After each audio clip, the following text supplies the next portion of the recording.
Welcome friends, स्वागत है आप सब लोगों का नर्सिंग मीडियम यूट्यूब चैनल में। दोस्तों, लास्ट के वीडियो में मैंने आप लोगों को हाइपोनेट्रीमिया के बारे में बताया था, तो आज के वीडियो में मैं आप लोगों को हाइपरनेट्रीमिया के बारे में बताऊंगी।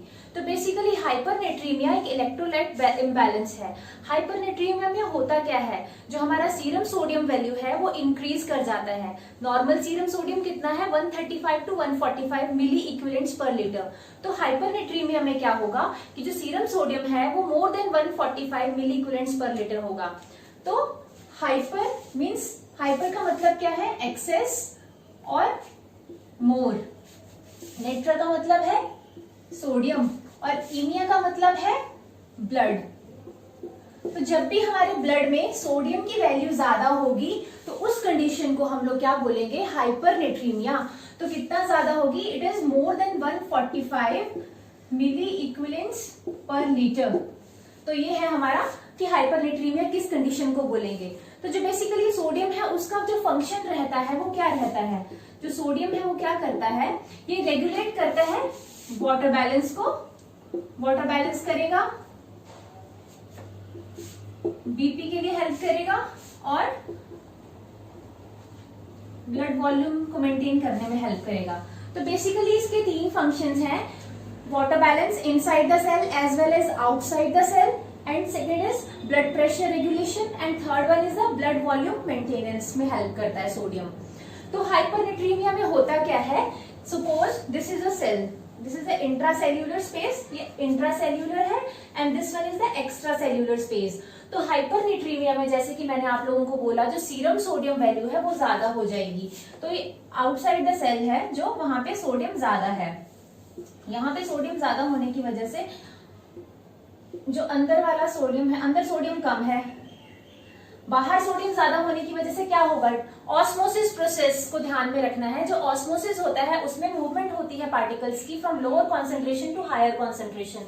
तो इसमें क्या होगा कि अंदर अगर हमारी कॉन्सेंट्रेशन कम है और बाहर कॉन्सेंट्रेशन ज्यादा है सेल में, तो जो अंदर वाले पार्टिकल्स हैं वो बाहर को मूव करेंगे, मतलब जो सेल है उसका साइज क्या हो जाएगा, वो श्रिंक कर जाएगा। तो देखिए यहाँ पे क्या होगा, जो सेल का साइज है वो श्रिंक कर जाएगा, पार्टिकल्स क्या है वो बाहर मूव कर जाएंगे, वाटर क्या है वो बाहर मूव कर जाएगा। तो आउटसाइड द सेल क्या है, वो वाटर ज्यादा हो जाएगा एक्स्ट्रा सेल्यूलर स्पेस में, जिसकी वजह जो एक्चुअल सेल है उसका साइज छोटा हो जाएगा। तो दिस इज व्हाट हैपन कि जब पेशेंट का जो सोडियम लेवल है वो ज्यादा होता है तो उस केस में क्या होता है, जो सेल है वो श्रिंक कर जाता है। तो इसके बाद तो अभी मैं आपको बताऊंगी कि सोडियम की रेगुलेशन कैसे कैसे किस किस हार्मोन की वजह से होती है। जैसे एंटी डायरेटिक हार्मोन हो गया और एल्डोस्टेरॉन हार्मोन हो गया। ये जो कुछ हार्मोन्स हैं ये हेल्प करते हैं सोडियम की रेगुलेशन में। एल्डोस्टेरॉन हार्मोन क्या करता है, सोडियम की रीअब्जॉर्प्शन को इंक्रीज करवाता है। अदर देन दैट जो हमारा है सोडियम पोटाशियम पंप, ये भी क्या करता है, जो सोडियम की रेगुलेशन में हेल्प करता है with the help of by using active transportation method। Then उसके बाद आता है कुछ कॉजेज हैं हमारे पास कि कौन कौन से ऐसे कॉजेज हैं जिसकी वजह से पेशेंट का जो सीरम सोडियम लेवल है वो इंक्रीज हो सकता है। तो एक निमोनिक है उसके लिए हमारे पास, that is high salt, HIGHSALT, high salt. अब हम एक एक करके सबको डिस्कस करेंगे। तो हाई सॉल्ट में सबसे पहला आता है H, that is H denote करता है हाइपर कॉर्टिजोलिज्म। मीन्स अगर पेशेंट को कुशिंग डिजीज है, कुशिंग सिंड्रोम है, तो उस केस में क्या होता है, पेशेंट का सोडियम लेवल है वो इंक्रीज रहेगा। इसके अलावा जैसे पेशेंट का जैसे ओवर प्रोडक्शन है, ओवर प्रोडक्शन हो रहा है हमारे एल्डोस्टेरॉन का, तो उस केस में भी क्या होगा, जो पेशेंट का सीरम सोडियम लेवल है वो इंक्रीज हो जाएगा। क्यों, क्योंकि जो एल्डोस्टेरॉन है वो हमारा सोडियम की रीअब्जॉर्प्शन को इंक्रीज करवाता है, सोडियम की रीअब्जॉर्प्शन को क्या करेगा, इंक्रीज कर देगा। तो दैट इज द रीजन कि जो हाइपर ये H है, इससे एल्डोस्टेरॉन की वजह से हमारा जो सीरम सोडियम लेवल है वो इंक्रीज हो जाएगा। अदर देन दैट हमारे पास आता है आई में क्या होता है, आई डिनोट्स की इंक्रीज सोडियम इंटेक। कुछ लोग जैसे खाने में ज्यादा सोडियम कंज्यूम करते हैं, तो उस वजह से भी जो पेशेंट्स हैं उनका जो सोडियम लेवल है, सीरम सोडियम लेवल है वो इंक्रीज हो सकता है। इसके अलावा आता है जीआई फीडिंग। जैसे पेशेंट्स को हम हॉस्पिटल में एनजीट्यू फीड करते हैं, जो जेनोस्टमी फीडिंग वगैरह करते हैं, उस केस में क्या होता है, हम लोग पेशेंट को फीड दे देते हैं, लेकिन इन इनएडिक्वेट अमाउंट में अगर हम पेशेंट को साथ में फ्री वाटर दे रहे हैं, अगर सफिशिएंट अमाउंट में वाटर नहीं दे रहे हैं, तो चांसेस आर देयर कि पेशेंट का जो सीरम सोडियम लेवल है वो इंक्रीज हो जाएगा। तो जीआई फीडिंग में क्या होता है, inadequate water supplementation. Okay, then उसके बाद आता है एच। एच डिनोट करता है हाइपरटोनिक सॉल्यूशंस को। अगर पेशेंट हॉस्पिटल में एडमिट है और उसको हाइपरटोनिक सलाइन चल रहा है, तो भी चांसेस हैं कि पेशेंट का जो सीरम सोडियम लेवल है वो इंक्रीज हो सकता है, जैसे कि 3% सलाइन हो गया। देन उसके बाद आता है हमारा एस। एस डिनोट करता है sodium excretion. Like sodium excretion अगर डिक्रीज है, किसी वजह से अगर हमारा जो सोडियम है वो डिक्रीज नहीं हो पा रहा है, तो उस केस में क्या होगा, पेशेंट का जो सीरम सोडियम लेवल है इंक्रीज हो जाएगा। या फिर कुछ ऐसे ड्रग्स हैं, जैसे अगर हम पेशेंट प्रोलॉन्ग टाइम से कॉर्टिकोस्टेरॉइड्स ले रहा है तो भी पेशेंट का जो सीरम सोडियम है वो इंक्रीज होगा।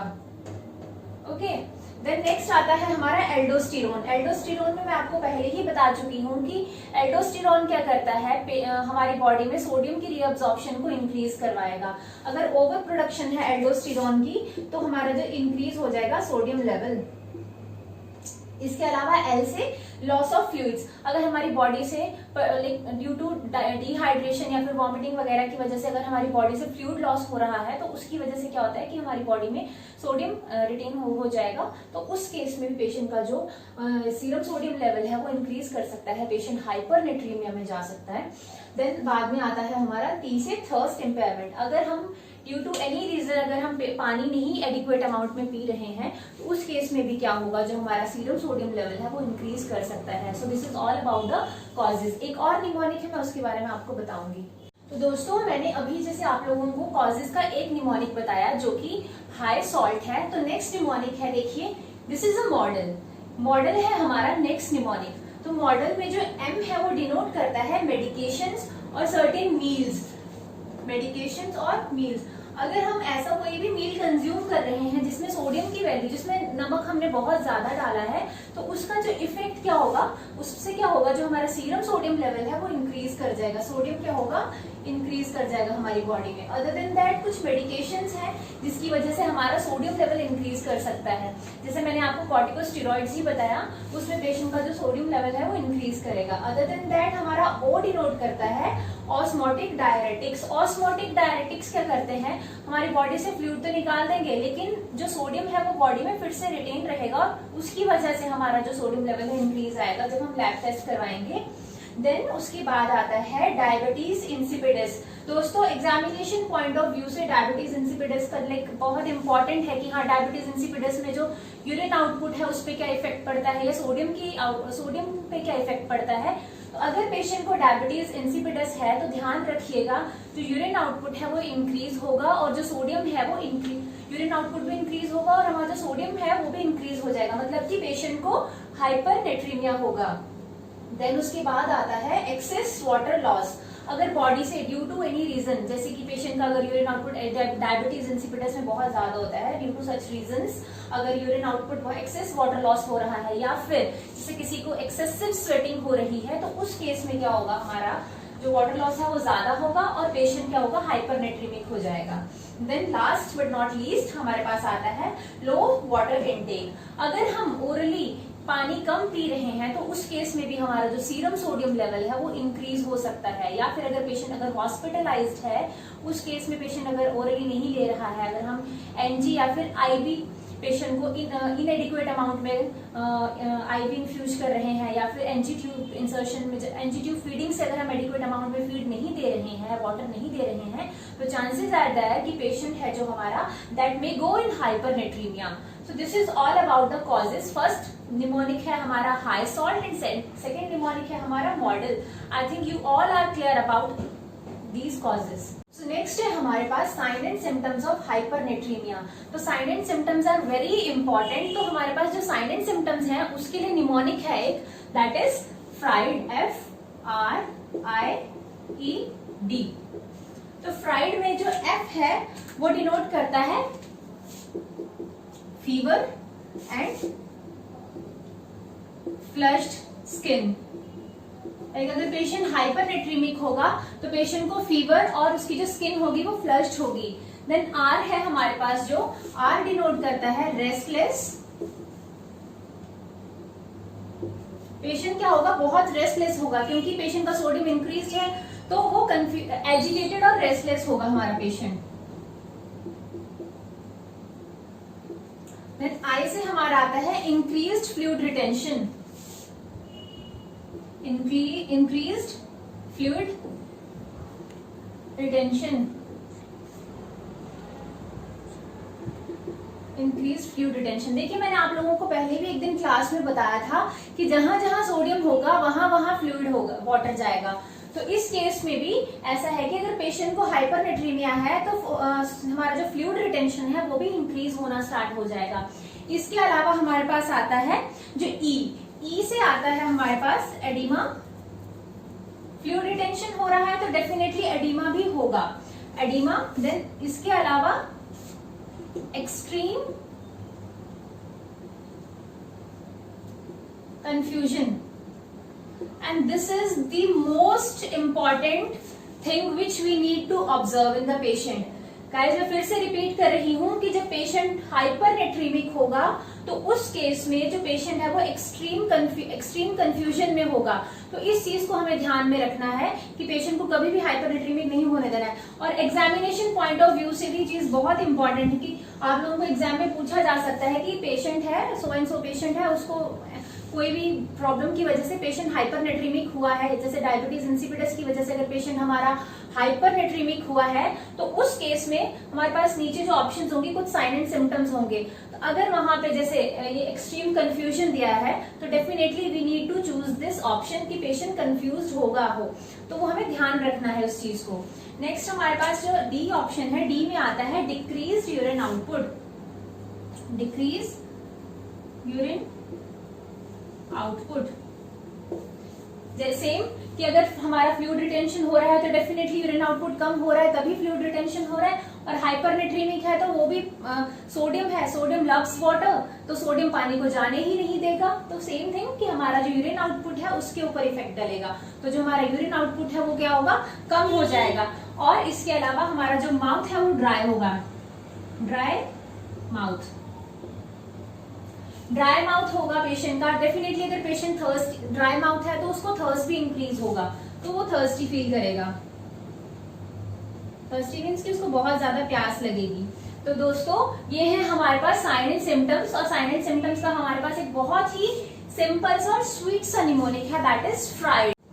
तो नेक्स्ट है हमारे पास नर्सिंग इंटरवेंशंस। नर्सिंग इंटरवेंशन में बीइंग अ नर्स हम लोगों को किस चीज का ध्यान रखना है, सबसे पहले सबसे इंपॉर्टेंट चीज है पेशेंट का सेफ्टी। जैसे कि मैंने आप लोगों को बताया कि पेशेंट हाइपरनेट्रीमिक है तो वो एजिटेटेड भी है और कंफ्यूज भी है, तो उस चीज में हम लोगों को पेशेंट की सेफ्टी का सबसे ज्यादा ध्यान रखना है कि कहीं पेशेंट सेल्फ हार्म ना करे या फिर दूसरे को हार्म ना करे, या फिर पेशेंट कई बार एक्सट्रीम एजिटेशन की वजह से बेड से गिर सकता है, तो इन चीजों का हमें थोड़ा ध्यान रखना है बीइंग अ नर्स। देन इसके अलावा पेशेंट हाइपरनेट्रीमिक है तो हमें पेशेंट का जो सोडियम इंटेक है वो भी कट डाउन करना है, रिड्यूस करना है। पेशेंट का जो सोडियम इंटेक है as per the serum sodium जो पेशेंट की वैल्यू है उसके अकॉर्डिंग उसको हम रिड्यूस करेंगे। थर्ड एंड सबसे इंपॉर्टेंट चीज है कि पेशेंट जैसे हाइपरनेट्रीमिक है तो डेफिनेटली मैंने आपको स्टार्टिंग में बताया था जो सेल्स हैं वो हमारे श्रिंक कर गए हैं और जो सेल है वो डिहाइड्रेटेड है, तो डिहाइड्रेशन को हमें रिवर्ट बैक करना है, डिहाइड्रेशन नहीं होने देना है, पेशेंट को रिहाइड्रेट करना है। रिहाइड्रेट करने के लिए हम लोग क्या करेंगे, हम पेशेंट को आइसोटोनिक सलाइन या फिर हाइपोटोनिक सलाइन से रिहाइड्रेट करेंगे, वापस से फ्लूइड एडमिनिस्टर करेंगे बॉडी में। तो हाइपोटोनिक सलाइन होगा हमारे पास, हाइपोटोनिक और आइसोटोनिक। अब हाइपोटोनिक एंड आइसोटोनिक सलाइंस को एडमिनिस्टर कैसे करना है, सबसे इंपॉर्टेंट चीज उसमें भी स्लोली एडमिनिस्टर करना है फ्लूइड्स को। फास्ट क्यों नहीं करना है, फास्ट इसलिए नहीं करना है कि हमें पेशेंट को हाइड्रेट करना है, इसलिए स्लो एडमिनिस्टर करेंगे। फास्ट एडमिनिस्टर करेंगे तो जो हमारे सेल्स हैं वो एडिमेटस हो जाएंगे, फिर से पेशेंट को एडिमा हो जाएगा। तो ये सर्टेन कॉम्प्लिकेशंस हैं कि पेशेंट कंफ्यूज्ड है, उससे रिलेटेड कॉम्प्लिकेशंस हैं, या फिर सलाइन री एडमिनिस्टर कर रहे हैं उस फास्ट एडमिनिस्टर नहीं करने हैं क्योंकि उसकी कुछ कॉम्प्लिकेशंस है, जैसे कि एडिमा, सेरेब्रल एडिमा। इन कॉम्प्लिकेशंस को प्रिवेंट करने के लिए we should do the things in a very safer manner, जैसे स्लो एडमिनिस्ट्रेशन और पेशेंट सेफ्टी। सो दोस्तों, this is all about the hypernatremia and I think कि आप लोगों को बहुत अच्छे से टॉपिक समझ में आया होगा। एंड प्लीज मेरे वीडियोस को लाइक करें एंड मेरे चैनल को सब्सक्राइब जरूर करिएगा एंड प्लीज मेरे चैनल के साथ जुड़े रहिए फॉर नेक्स्ट वीडियोस के लिए। Thank you.